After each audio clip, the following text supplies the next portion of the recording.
don't deserve this. Oh my God.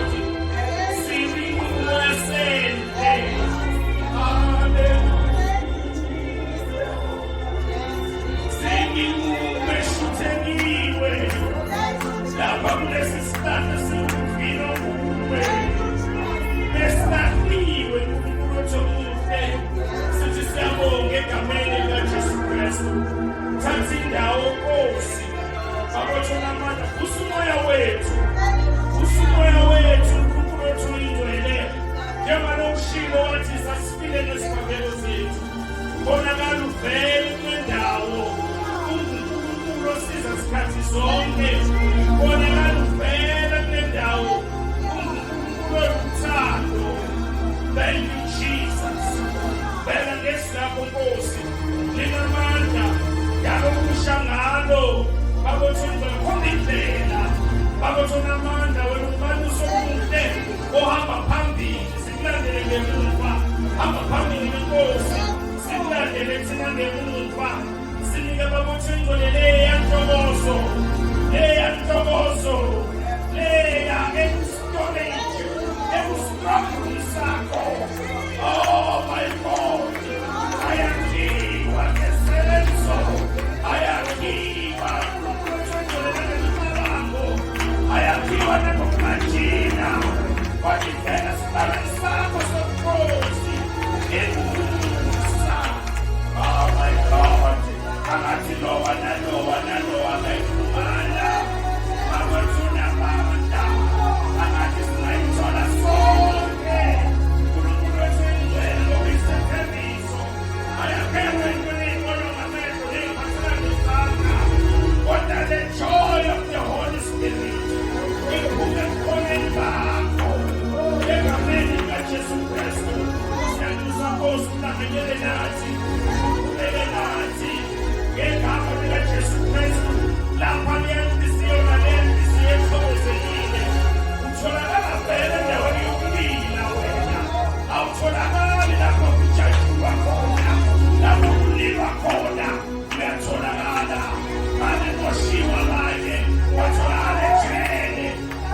yini othembisile? Uma wasifeza isithembiso sakho sokulowa, wasifeza isithembiso sakho sokuthi lokulowa kuleyo. Yini lezodliwa ukuthi singavumi nathi kwabafileyo? Yini lezodliwa ukuthi wena uNkulunkulu wethu sikhona sikhona? Thank you, Jesus.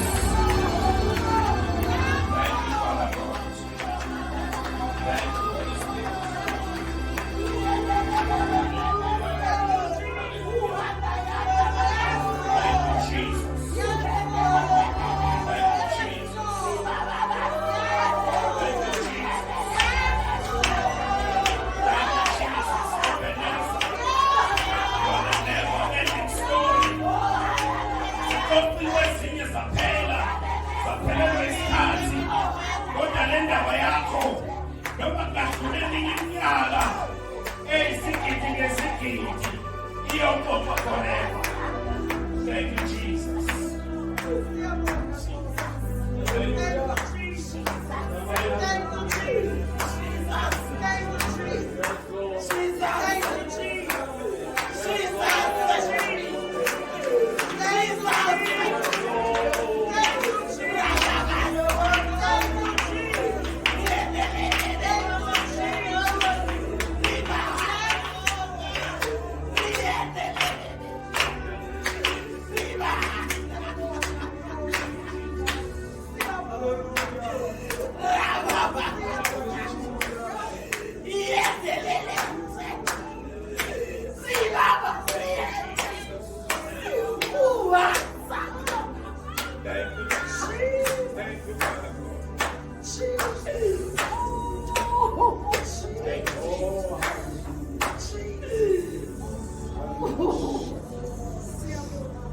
Glory to God. Yes, Jesus.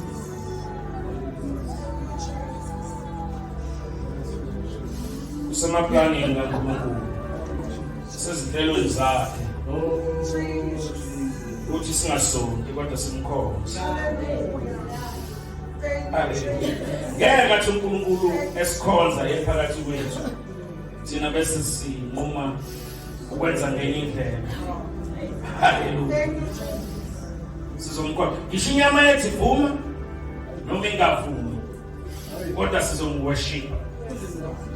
Hallelujah. Ifa leli. Ngacabanga ukuthi bonke abantu abathathele ifa likaNkulunkulu phansi kuzobahambela kahle. Khumbula indaba kaIsaka. Wathatha ubuzibulo bakhe wabudayisa. Wathatha ifa lakumala asemaphakadini. uNkulunkulu ngabe isizwe sakhe wasigaba ngaye. Asinakuyiyeka iworship. Asinakuyiyeka iworship. Asinakuyeka ukuthi uNkulunkulu uyinkosi. Amen. Ngale ndlela azambule ngayo kithi. Amen. Hallelujah. Amen. Sizo worship uNkulunkulu phambi kwamadimoni. Amen. Phambi kaSathane. Futhi asoworshipha nge-experience. Ukuthi ngoba sesake saworshipha kanje sizoqhubeka siworshiphe kanje akuzohamba kanjalo. Kodwa sizohamba nohlala indlela umoya ingcwele hamba phambili. Ngokuyena wazi kangcono uNkulunkulu worshipwa kanjalo. Thank you Jesus. Thina sazi sabantu benyama. Kodwa yena uyazi. Hallelujah. Thank you Jesus. Ngicela ukhiphe ithawula lami lapho esikhwameni ungilethele la phambili. Bazalwane angifisi ukuthi ngibe mude, ngiyabona nesikhathi sesihambile. Kodwa engikubonga kakhulu ukuthi uNkulunkulu nathi. Ngibingelele kakhulu ubuholi bebandla umama umfundisi nobaba umfundisi. Ngibingelele obaba bonke nomama bonke. Ngibingelele i-worship team. Ngibingelele umlomo kaJesu. Uma ufuna ukwazi umhlabeni aziwe ngawo. Ngibingelele izandla zikaJesu. Uma ufuna ukuzwakala emhlabeni, ufuna ukuzwakala ngazo. Hallelujah. Siyambonga kakhulu uNkulunkulu nasekuseni nje kuwumusa ukuthi silapha. Amen bathandekayo. Angeve ukuthi siplane kahle. Ingenxa yokuthi siseplanini kaNkulunkulu. Iplani kaNkulunkulu ayihambi la kuthanda khona wena. Hallelujah. uthi uJesu ngelinye ilanga etshela uPetro, siyeza isikhathi la khona ebuncaneni bakho buhamba noma ikuphi la uthanda ukuhamba khona. Uhamba nanoma ubani futhi uthanda ukuhamba naye. Kodwa siyeza ikhathi la khona mawusukhulile uyolula isandla omunye akugqokise. Amen. Siyeza isikhathi la khona uyotshelwa kuthiwa suka la uye la. Akusahambi intando yakho, akusenzi wena. Uplana ezinye izinto uNkulunkulu enza ukuwe. Esinamaplani ebesinawo kulolu suku namhlanje. Bonga kakhulu abantu abakhulekela iworship bazalwane. Iworship kaNkulunkulu iwumgogodla wala ekhaya. Iworship ayakhiwa iworship team, yakhiwa yimina nawe nabo. Sikhulekela ukuthi uNkulunkulu simkhonze khona phakathi kwethu. Ukwenza kaJehova okwenza sikwazi ukukhonza ngale ndlela esikhonza ngayo. Amen bathandekayo. Ingakho ungekuthole ngelinye ilanga sesibhali bathi yini imbhedesho siyibeke la bese ke ayisho kusidayo ukuthi hayi ufuna kube kanje asho ngendlela okwenziwa ngayo emasontweni. Amen. Hallelujah. Amen. Kodwa uzokwenza lento efuna umoya engcwele. Umnyama kumhlophe kuzokwenza lokho umoya engcwele akufunayo. Nalokhu akuthandayo. Amen. Emoyeni wami kuhleli kakhulu indaba ye Thanksgiving. Ngabe sixoxa nonkosikazi izolo. Ethi awubhele abavi ukuthi nokuthi awubhele akabithi mina lezinto ezikhombayo ukuthi izona ezingahambi zincane kakhulu kunalowo kwenza uJesu. Uncane kakhulu uJesu wenza izinto ezama millions and trillions. Usathana nje enza okuncane mhlawumbe kube u2 noma kube u3 akufiki ngisho 1%. Kodwa sivele sijike sithi awubusi Jehova uyambona usathana usenzeni. Oh my God. Kuba ngathi ukuthi konke lokakwenzile uJesu asikuboni sikushaya indiva siyagqiba. Hallelujah. Ingakho sombonga babuthamani noma kunje.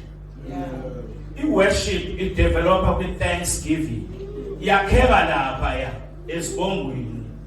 Isikhathi uNkulunkulu ebongwa ngakwenzileyo. Hallelujah. Isikhathi uNkulunkulu ebongwa ngakwenzileyo. Noma ngabe kuthiwa sekwaphela isikhathi esingakanani akwenza. Akusho ukuthi bonga nibonge kahlanu kuphela kube sekwanele. Amen. Nibonge kayikhulu kuphela kube sekwanele. Kuthiwa konke nikwenzele udumo lwakhe. Hallelujah.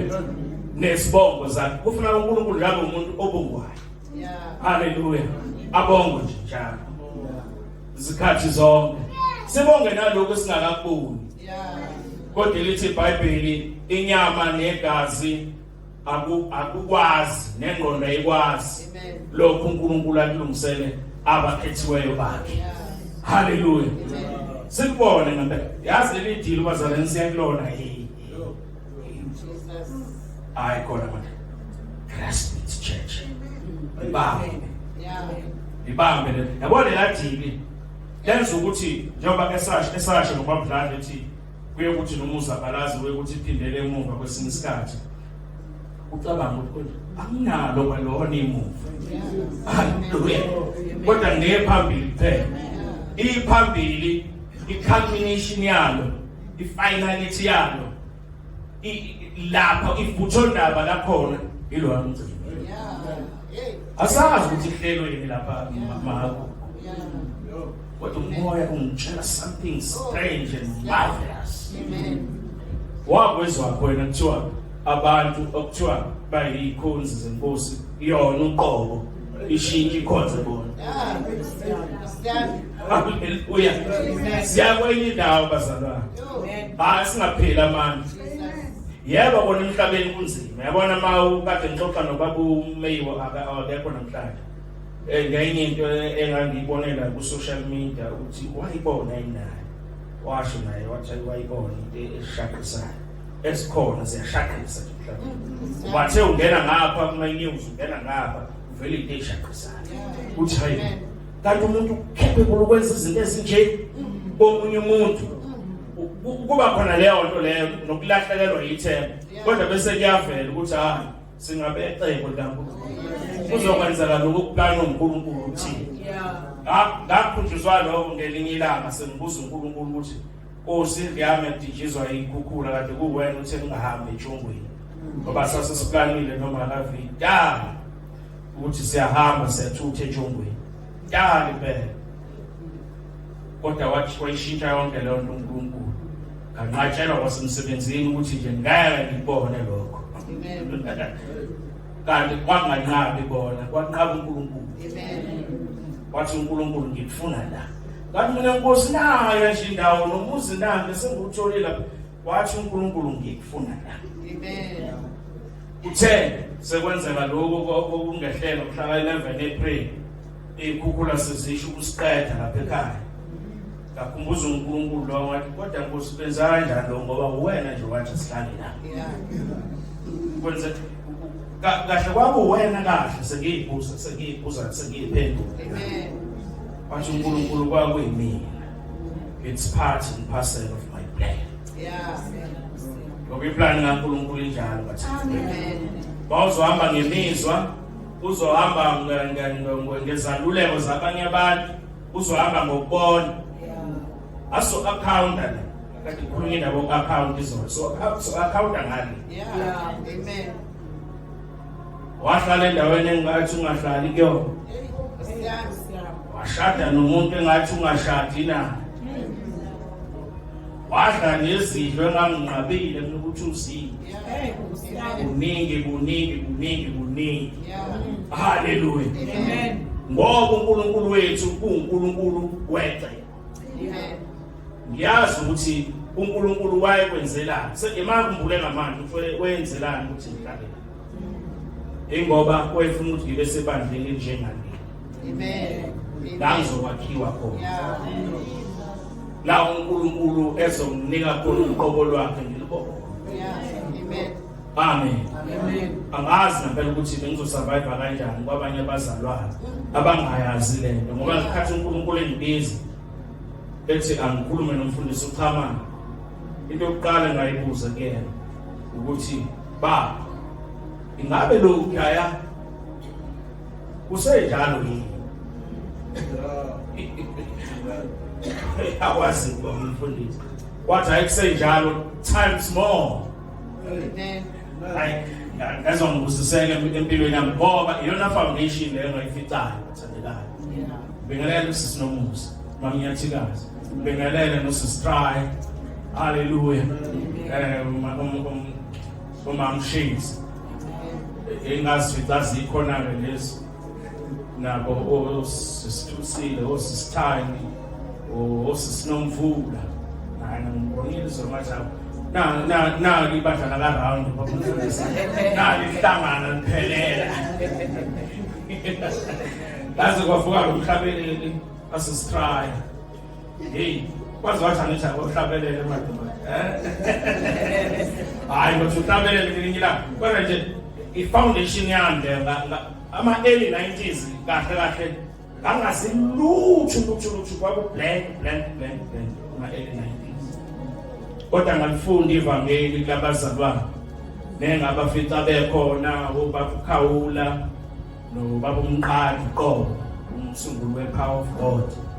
Ngoba wayindoda ithobeke ngendlela eyisimanga uBishop lo wayafika hlala nathi uyakhumbula baba sabafana mhlawumbe singaka afika axoxa nje nathi axoxa futhi akhulule uzothi hayi ngisho ngikhuluma nobaba ngikaze ubaba ongizalayo ngikaze ngizizwe ngikhululeke kanje.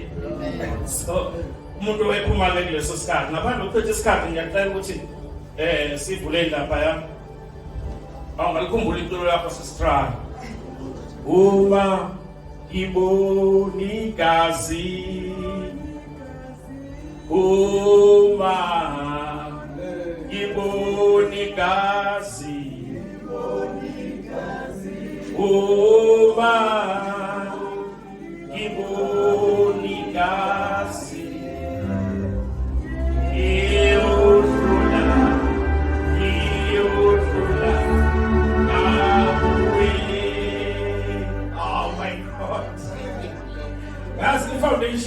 engakhelwa kuyona yazi kubalekile yazi noma wakhindle bakutshela abanye bathi nami ngakudiscover ukuthi nami ngase beyihle kanjani kodwa ibukeke isimanga senu kodwa akukho okudlula ifoundation.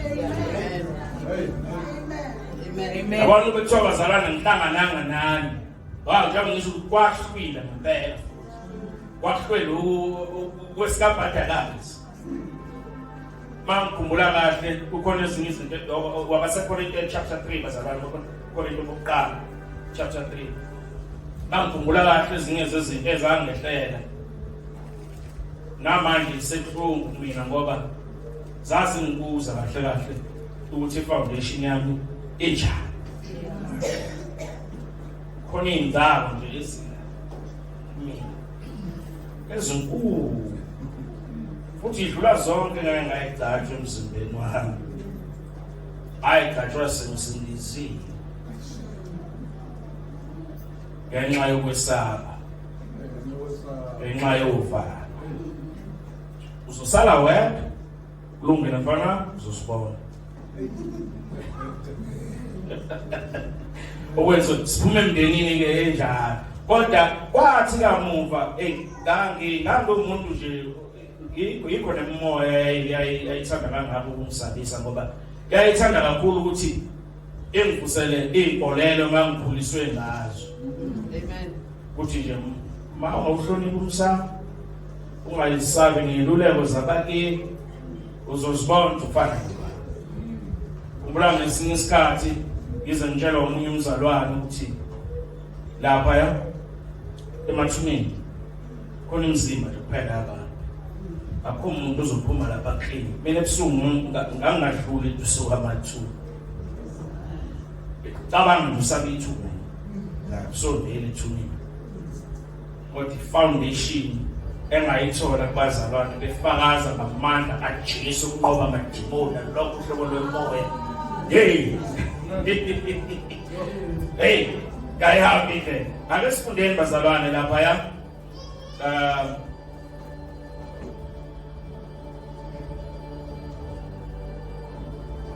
waseKorinte bokuqala noma konke ngifundele isiZulu. Oh, all right. Lapha ya ku verse 9. Yes. Bese siyaqhubeka na ku verse 10 11. Ucela usifundele mzalwane.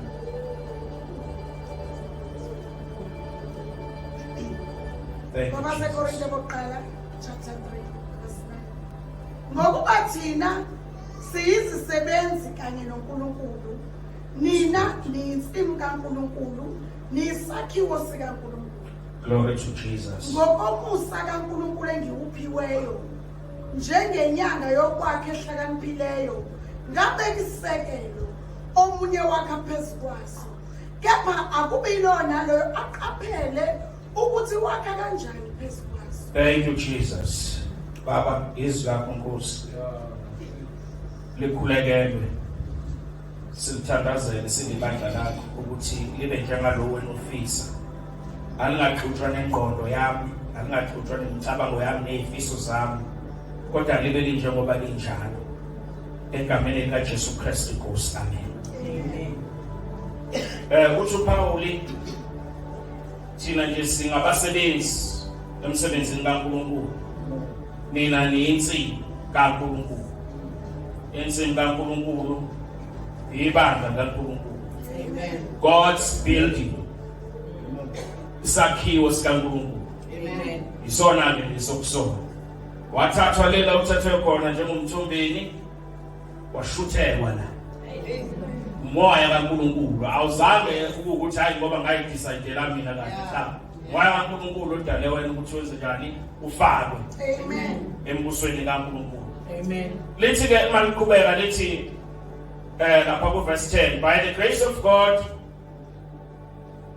of God has given me, I laid a foundation as a wise builder, and someone else is building on it. Mina ngabeka isisekelo, ngabeka ifoundation. Amen. Ekubekeni kwami ifoundation ngibeka njengesazi sokwakha. Hallelujah. Amen. Omunye ke ufika azokwakha ke so. Yeah. Bani lo? Mina nabo bonke abangcwele bakaNkulunkulu ababizelwe ukuthimbini kwewu bazokwakha kulesi sekelo. Ngesikhathi kwakhiwa lesi sekelo ke it's up to you. Angisangene mina. Ungathi usho njalo Paul. Sekukwena ukuthi wakha kanjani. Wakha ngani? Sekukwena lo. Amen. Hallelujah. Amen. Mawunquma wena ukuthi uzodecide ukwakha ngezinto eziphelayo zala emhlabeni, so be it. Mawukuthi wena unquma ukwakha ngalezi uNkulunkulu athe yakha ngazo, akube njalo. Amen. Kodwa kusalayo kukhona okuzokwenzeka ngesakhiwo leso sakhile kule foundation. Yeah. Mina Paul engiyibekayo enguKristu. Amen. Hallelujah. Amen. Awusiqhubekele mzalwane ufunde uverse shaya verse 10 verse 11 yebo. Verse 10. Ngokomusa kaNkulunkulu engiwuphiweyo njengenyanga yokwakha ehlakaniphileyo ngabeka isisekelo omunye wakha phezu kwaso. Kepha kubilo naloyo aqaphele ukuthi wakha kanjani phezu kwaso. Ngokuba akakho ngabeka esinye isisekelo kuphela lesi sibekiweyo esinguJesu Kristu. Lesisekelo sibekiwe esinguJesu Kristu. Nangu umuntu useyafika kumzalwane uzokwakha. Oh yes. Omunye udecide ukwakha ngeemfundiso zabantu basemhlabeni. Omunye unquma ukuthi hayi mina ngizothatha lokhu uNkulunkulu akushilo ukuthi akwakhiwe ngakho. Number 1, umuntu mayefika kuJesu kufanele abhabhadiswe ngamanzi. Amen. Isifundiswa sokuqala utwiliswe emanzini. Mase phumile lapho bese ebhabhadiswa ngomoya ingcwele. Lo senza sisitry nabo bonke abazalwane kade bekhona izolo efakaza uSisimangwala ethi babe ngayingeni yalaba ngoba babethi mabesonda sekuphuma isikole bakhala. Amen. Amen. Ukusonda umdlalo ukusonda kuzokwenza ukhala abantu mabesonda. Hallelujah. Amen. But that is the right foundation because it is from God. Ivela kuSini, Yeah. ivela kuJesu. Amen. Hallelujah. Amen. Ukuthi la usarenda konke. Okumnandi okuthokozelayo nokakufuni konke uyakusarenda ukunikele esandleni sakhe. Yes. Hallelujah. Amen. Nami ngangiqale ngifika bazalwane ukukhuluma iqiniso bakuthamana. Ngifika nisetending lane zazi lapha emasayithini. Ngibona lo mama ngisazi umambani oyahamba noba kuzingela. Bathanda mina emaromeni ke bayazi abazalwane ukuthi isonto enjani emaromeni. Liyinkolo lobalona isonto layo. Ma bethandaza abazalwane laphana bakhala. Amen. Baphuma inyembezi. Awukhona nabawayo. Kwenzakalala. Ngoba ngibone nje lwasisi ukuthi ngathi ufundile. Angibone ukuguza phansi manje kwenzekala. Hallelujah. It's because of God's material to build on this foundation. Amen. Asikwazi bazalwane ukwenza ngenye indlela. Kuyamangalisa futhi ngoba njengoba ngithi ngangimangala nje. Empeleni kwaze kwacishe kwathi ayingeke ukuthi nisendaweni right nje. Hayi ukuthi ngangimangala kuphela kwahamba ngafisa nami ukuthi ngenze njenga mhlawumbe mangase ngibalindisele ngenze nami ikhale njengoba bekhala mhlawumbe nami ngizogcina sengifana na wasithaya kwenzeka kanjalo. Hallelujah. Indaba iqala la phakathi la khona uJesu ehlala khona. La umoya ingcwele ngesikhathi efika umuntu emamukela engena khona. Ngase ngayibuza ngesikhathi bangikhumbula ngithi mina Nkosi ngiyafisa ukuzizwa ngakho. Wathi uNkulunkulu ngikhona nje uyangizwa siyazwana futhi siyaxoxisana. Bathe awuyena uNkulunkulu wena uyimina wena. Umcabango wami wena. Mina ngifuna ukuzwa uNkulunkulu engqondo yami ngazithulile ngaphandle uzwakala kufuna bazwakale njengoba ngizwa abantu mabekhuluma nafuna ngizwe wathi angikwazi ukukhuluma kanjalo ngikhulume njengabantu kuwena ngoba ngihlala kuwe phela nje ngizokhuluma nje ngaphandle ngoba ngihlala kuwe hey angiyazi joy engayizwa lapho ayichazeki into engayichazeki kanti uNkulunkulu uhlala njengoba ungamukela nje mina Jesu ngasho Jesu lami ngathi ongamukelanga ngiyongena ngihlale naye ngidle naye haleluya kusho ngamanye amazwi uJesu mangabe ezokwenza umsebenzi uwenza ngale material yakhe ayiqalile haleluya abanye ke bathi sebeyitholile ifoundation but decide wakha ngezinye izinto ezihlukile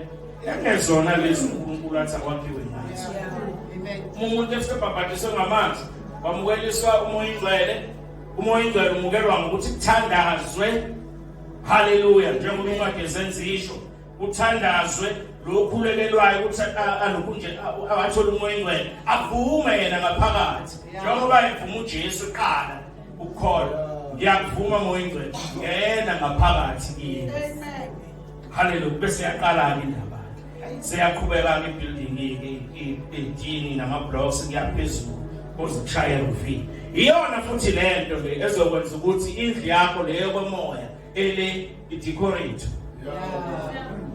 ayikho indlela yokufanisha le ndlu leyo oyakuyona haleluya la uyakhona wena iyona phela iyona phela uyofika vele uma ukuthi uNkulunkulu wamweshipa kancane uyofika nawe decorate kancane ziyadala indlu yami kodwa Jehova yini ongifake kuyona wayakha wena ukwenzayo engikwenzayo izenzela mina that's a material of God hallelujah awusifundele sesiqhubeke lapha sengizo verse 12 verse 12 uzofika lapha ku verse 16 yes kepha uma umuntu akha phezu kwaleso sisekelo ngegolide nesiliva namatshe anenani nemithi notshani nenhlanga umsebenzi waloyo naloyo uyakuvela obala ngokuba usuku luyakudaluka lokhu kwambulwa ngomlilo nokuthi umsebenzi waloyo naloyo kunjani umlilo uqobo uyakuvivinya uma umsebenzi womuntu awakhileyo kuso umi uyakwamukela umvuzo uma umsebenzi womuntu usha uyakulahlekelwa yiwo kepha yena uqobo uyakusindiswa nokho kube kungathi uphuma emlilweni yes God izwi kaNkulunkulu lisho njalo-ke ngomlomo wenceku kaNkulunkulu Phawu konke esakha ngakho kuleli dwala enguJesu le-foundation izovivinywa ngomlilo iwona umlilo ozochaza uhlobo lwematerial esakhe ngayo yebo ngenxa yomsa kaJesu bayosinda abantu ngenxa yokuthi basedwaleni akwazi ukugejela phela ngosedwaleni kodwa kuyoba ngathi uphuma emlilweni ngoba izinto zonke ezimaterial ezikhona emhlabeni ezinye ziyawubamba umlilo usishisa siphele bese kuyafuseka sisala intuthu emnyama ezinye zenze njalo ziyapurifyeka ingakho ethi kulokhu njani ethi uJobe ngelinye ilanga ngiyothi mase ngivivinyekile uvivinywa ngalo umlilo ngiyophuma nje njengegolide ngiyophuma njengegolide ayikho into ebuhlungu njengokulingwa bazalwane futhi usathane mayefuna ngempela sifuna ukuthi serious babudala angangena ngale nkonzweni angene nje babumthombi impela lo mthembile umlilo wakho uthola ukuthi uzophuma ngalo ushe kuze kusale uma ukuthi imaterial wakhe ngayo la ile eqophele liphezulu usale lokhuya sekupholishekile lokufuna uNkulunkulu uma ukuthi ile material obone abanye abazalwane la endlini ngoba umqoka lo bazalwane ungabuka abantu bakha kanjani yabona mangabe ngizobuka ubaba umfundisi ngizobuka obaba bonke ukuthi bakhe kanjani kufanele vele lokho mhlambe ngikwenze kodwa ngithi sengikwenzile ngi-check ukuthi ngabe kuyile material athe kusonini nanina kwathi bakhona i-material ezosha enye ngeke ishi kunalokho kuzobe niqhakaza qhame kakhulu ngibona lapha namabeke beveza igolide kwezinye indaba ntambama iphuma kule mbhobho yalo selishiswe ngomlilo phuma into enhle kanjani yabo kodwa isikhathi saphuma emayeni alibonakala linamatshe yabona nje alikho purified lo wamlilo kwehluza mvele uthatha igolide ngempela akulula indlela esihamba mabakukhohlisa mzalwane bathi kuzoba mnandi moya ingcwele kwenza kube mnandi phela ayimnandi le ndlela ayizange futhi yabalula ingakho ngelinye ilanga bathi beshaywa belinyazwa oPawulu lithi iBhayibheli umoya ingcwele ofaka indumiso khona Paul bengisi bathumisa kwaze kwaba ne-earthquake kwaba nokuzamazama komhlaba lithi iBhayibheli kwaqhamuka amaketane umoya ingcwele kuphela owazikwenza kwenza njani kube mnandi yabo uzathi uJesu uma lezi insuku bezingafinyezwanga bengeyosindiswa ngisho yena kodwa sifinyeziwe ngenxa yabakhethiwe lezi insuku zobuhlungu esibhekene nazo liyathusana lelizwi uma ethi uPawuli ngekhathi zokugcina abantu kumele lobe uTimotheo baba abangabongiyo kanti lapha la develop khona i-worship i-worship uzothiwa siyamdumisa noNkulunkulu ngomoya nangeqiniso ingenxa ukuthi kuqale lapho ku-Thanksgiving uma-ke ukuthi-ke ithi inkosi ngey'nsuku zokugcina abantu bayoba abangabongiyo kuyobe kuchaza ukuthi i-worship lapho yokuntshontshiwe ngoba phela isibongo sikaNkulunkulu sidevelopha into something better than Thanksgiving okuyini okuyi-worship lana-ke bathandekayo sitholeni ilizwi egameni elihle laJesu Kristu ukuthi asiqaphele ukuthi sakha kanjani njengoba sakha la ngoba konke sikwakhayo la kusazodlula emlilweni kuvivinywe futhi akuzovivinyelwa komunye umuntu mhlawumbe sibaningi kanje uzobizwa nakathi kuthiwa Ntshongweni ithi hayi baningi lo Ntshongweni mhlawumbe akushiwo umlilo kuthiwa baba kaVi hayi vele baningi abantu ababizwa ngoVi sindela kancane hayi cishe bakushoni so hayi wethu msana woza phambili nezinto zakho yeza ngiphethe kanje kasi baphela uJesu uyasabela amadimoni sathana wafihlela uJesu uyasabeka thina sibonele lesayidi lakhe lothando nokuhle nani sibonele lezo zinto khona elinye isayidi abazalwane likaJesu elisazovela njengoba kuthiwa nje ukuhluleka kuzoqala la ile lo sayidi lesobe sibhekene nayo ngisebenze nezinto zami engiyiphethe ngithi hayi bengakhi impela mhlambe nje nochamani ikona lo mudala ukuthi baze bathi angime phambi kwabazalwane ngishumayele ngoba bengaka angimi angibheke okusobakhe kungabhekeki athi yandodana yakhumbula ngoba kuyovulwa konke kuyovulwa nangalesi sikhathi esangidiliza le esangilethana ngoba sonke sathathwa wonke umuntu ophilayo lithi iBhayibheli kwincwadini yezenzo wabakha bonke ngagazi linye ukuba bafune uNkulunkulu haleluya kuyovela lowo uqhamuke nabo lapha kwehla uze emhlabeni ingabe ukwenze njengoba yini hayi manje ngezwe lokho abazalwane begxeka nje inkosi ngasenami